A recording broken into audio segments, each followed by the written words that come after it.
Habang naglalakad ako ngayong umaga papunta sa aking mga alagang manok, napaisip ako, ang buhay parang pag-aalaga lang din ng hayop.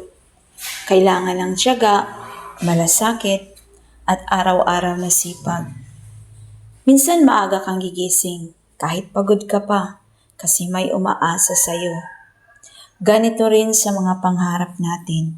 Hindi sapat na gusto lang natin. Dapat inaalagaan din natin.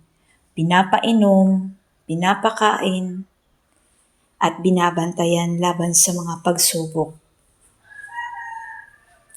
Kaya kahit simpleng umagang ganito, dala ko yung inspirasyon na ang bawat maliit na hakbang, bawat simpleng gawain ay patungo sa mas malaking bunga. Kung nagagawa kong alagaan ang mga manok ko araw-araw, kaya ko ring alagaan ang sarili kong mga pangarap. At kaya mo rin. Ako nga pala si Mama Joy. Lagi mong karelate. Thank you for watching.